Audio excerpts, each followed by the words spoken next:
Good morning, Karen from Quantum Heart Awakening. Today we're going to do a twin flame reading, but I'm going to challenge myself to do a short one.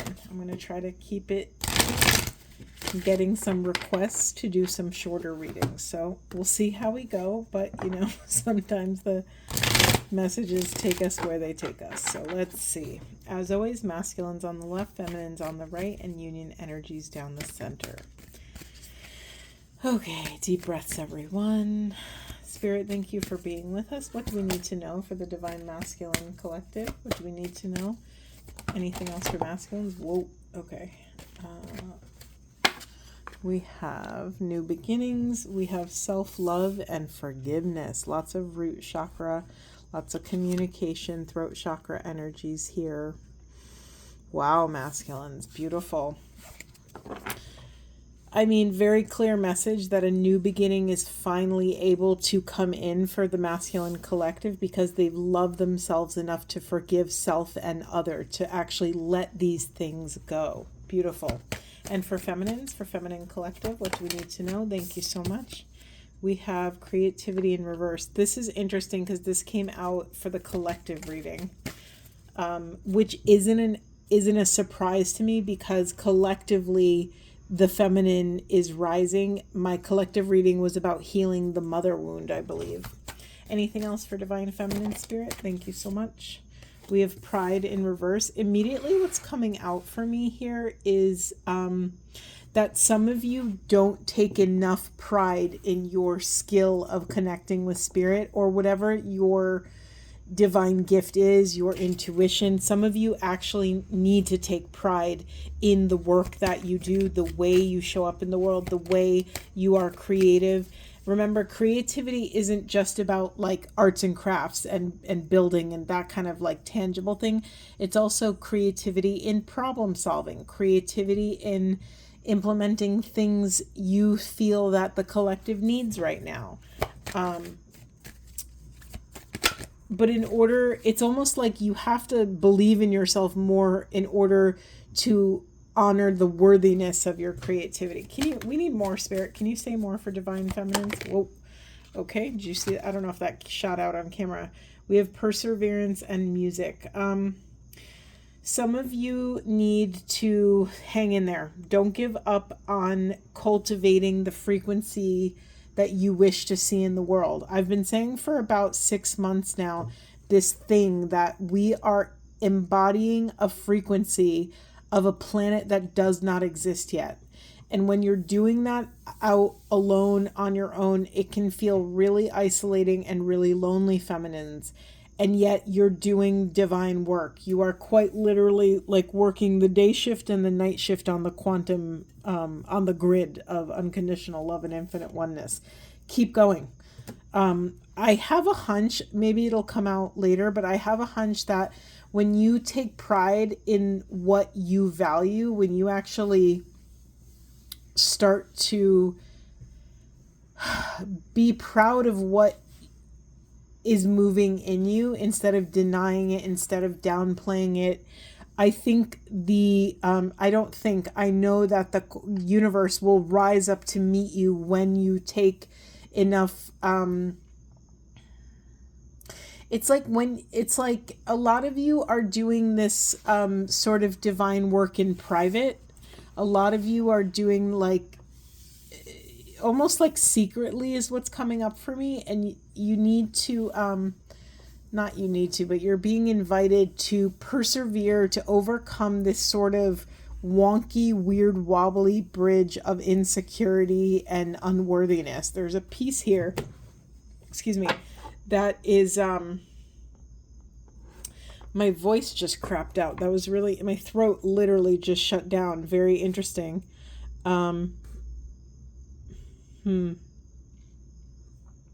Okay, separate message for feminines really quick.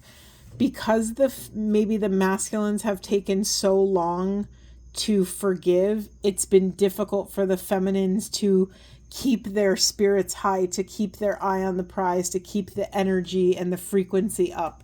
It's understandable. let's just honor the difficulty. Let's companion one another as we all move through this kind of next iteration of our evolution, and keep it moving, right? It's like we have, the work is the work is the work. It's going to be there whether you do it or not. So we might as well chip away at it as slowly as, we can. If you get tired, feminines, take a break. If you get tired, masculines, take a break, but don't stop.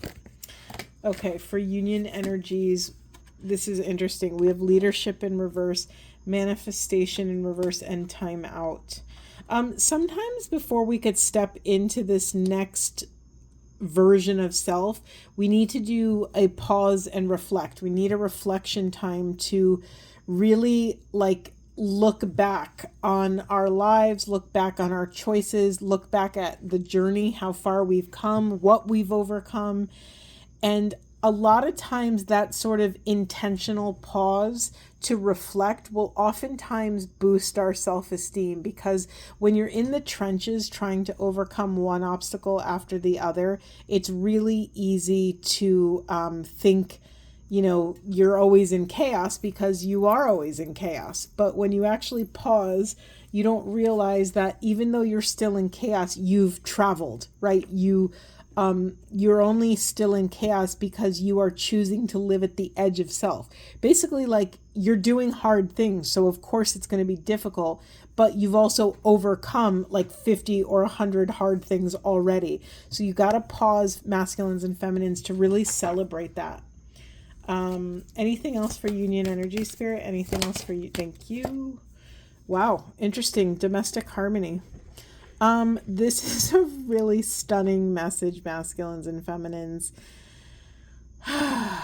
So there is sort of I'm doing this almost like a harmonizing of the feminine and masculine within all of us. And when we can come into this sort of internal domestic harmony between our hearts and our voices and our truth, we will be able to step into a more pristine version of leadership, a leadership for New Earth. I really don't use the phrase New Earth very much, but it came through. Maybe that's to grab someone's attention, but I don't like really thinking in this terms of old and new and fragmentation, but it's also kind of a silly concept to me, because with every new iteration or evolution of consciousness, we're in a new version of experience. We're experiencing something different.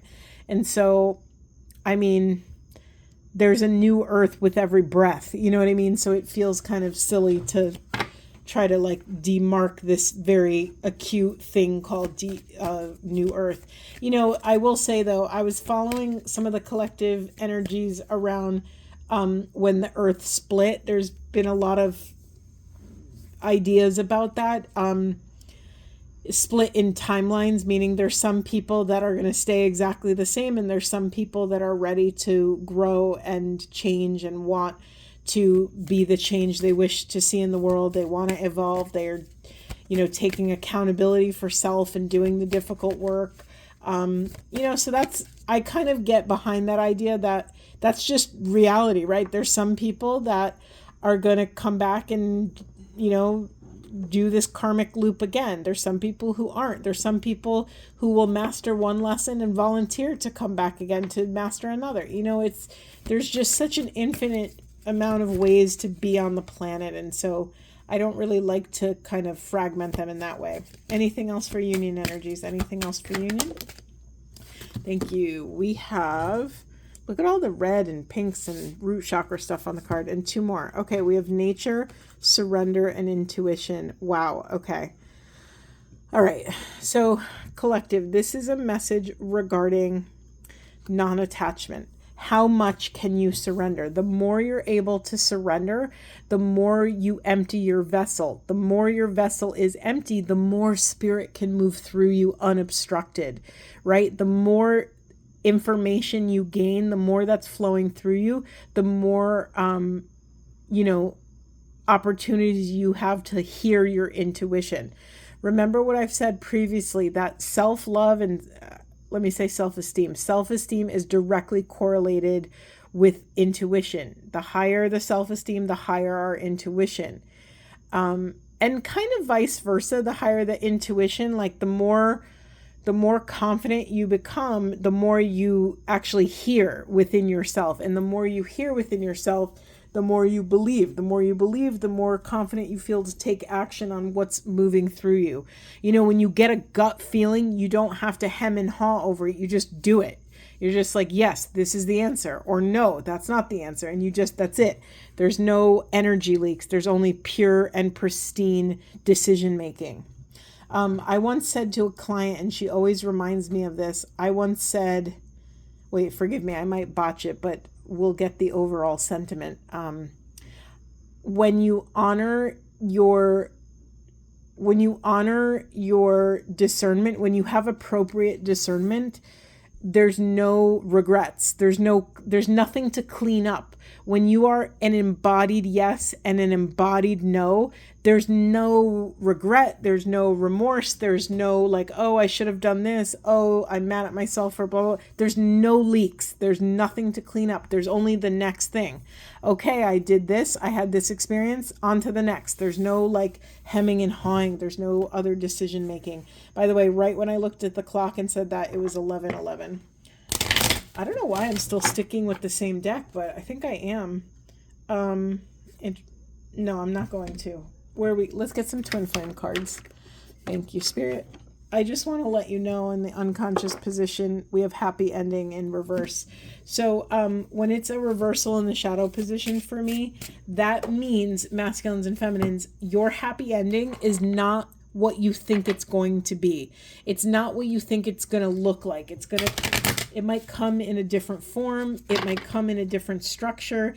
It might not be with who you think it's going to be with. It might not be the career or job you always thought it was going to be.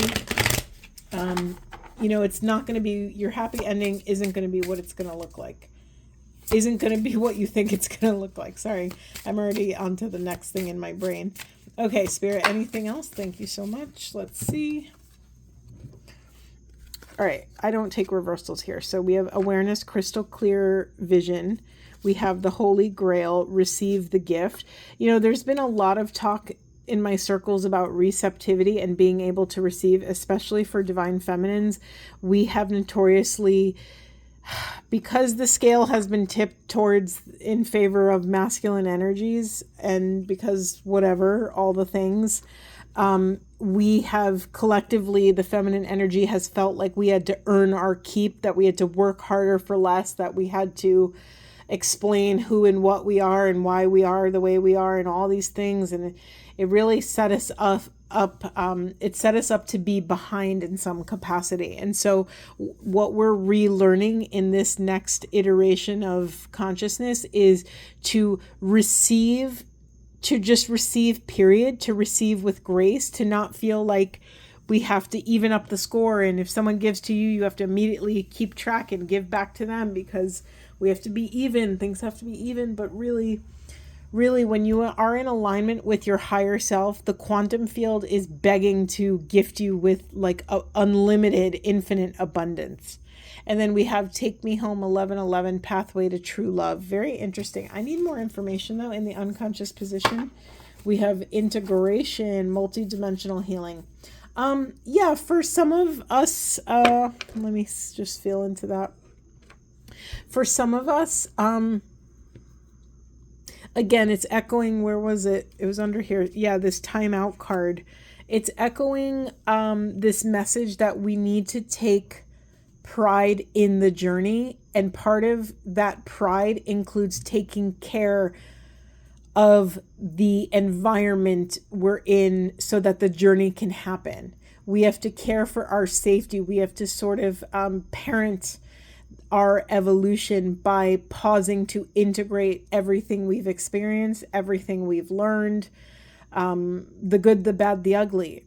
So this feels like an overall time of pause and reflection to just truly honor how far we've come. Okay, do we want an affirmation? No, we want a divine message, spirit message. Let's see, I'm just going to shuffle really quick. Thank you, Spirit. Okay. Sorry if that was really loud on camera. Union energies, what would you like to leave our beloveds with for the highest and best good of self on the planet? What would you like to leave them with? What would you like to leave them with? Oh, it's quiet. It's a quiet deck. Anything else? I'm cracking up. Maybe we don't need anything else. Maybe it's not the right deck. Is there a better deck, Spirit? Or do you want to gift us something? Nope. Oddly enough, I'm being called to inner child. If I could get the whole deck out. Bear with me, bear with me. Thank you, Spirit. What would you like to leave our beloveds with for the highest and best good of self on the planet? What would you like to leave them with? Thank you so much. There we go. Okay, it says, do what you need to do. It may be difficult, but now is the time. This is, again, speaking to our radical discernment, our ruthless love. If you ruthlessly love yourself and ruthlessly take accountability for everything that's happening and not happening in your life, what would your intuition say? It may be difficult, but now is the time to do what you need to do. This includes cutting off people, places, and things. I recently sort of cauterized a couple relationships in my life, and all of a sudden a wave of energy came back to me. All those places where I was leaking power immediately came back to me, and I all of a sudden saw clearly and had radical access to my discernment. So do what you need to do. Unconscious position, we have practice freedom, release the weight of judgment. Yes, some of you are still holding on to whatever this spiritual life is. I think this is a picture of a falcon or a hawk. I'm not positive on that. It looks more like I don't know what it looks like actually. It's a bird of prey. Let's leave it at that. Some of you need to act as if. Some of you are pushing positivity. I'm sorry. Oh my God, my brain. Some of you are pushing away the possibility of actually living happily ever after, whatever that looks like for you. It's time to actually embody the possibility of freedom and sovereignty. What would your life look like if you really could live in true freedom and happily ever after? Start visioning that. Maybe get some ideas down on paper. Really start bringing it out of the realm of spirit down into the realm of matter. You're going to start imprinting this into your what I was just about to say, and I interrupted myself because I was like, really? You really want me to say that? You're literally imprinting your own DNA with what you want to happen. And so it really behooves all of us to start visioning our life, to start impranaing our life, to put our life force into the vision of how we want to live. Who do we want to live it with? What do we want to build in this world? What is our life mission? What does it start looking? What is it? You're being asked to start giving it form and shape. Okay, I'm just going to grab a really quick Buddha wisdom. This is from my Divine Feminine Buddha wisdom. We have emptiness is the absolute reality, the source and support of all things. This is really fascinating because I was just talking to a friend about void space and how, sometimes when we have a really big change in our life, it can leave a hole in our hearts and our energies, like empty. Think of empty nesters when kids go off to college for the first time and parents are like alone with themselves and they kind of hit a wall. There's like a mild depression because all of a sudden this thing they were pouring in their energy into for 18 years is all of a sudden not there. And there's a little bit of a void space. But what did I say at the beginning of this message? That when we leave a space open for the mystery will gift us something. That emptying ourselves of all of the past and future allows us, frees us, liberates us to be fully awake, aware, and open to the present moment. Beautiful, beautiful. I hope this was supportive, and I will see you in the next one.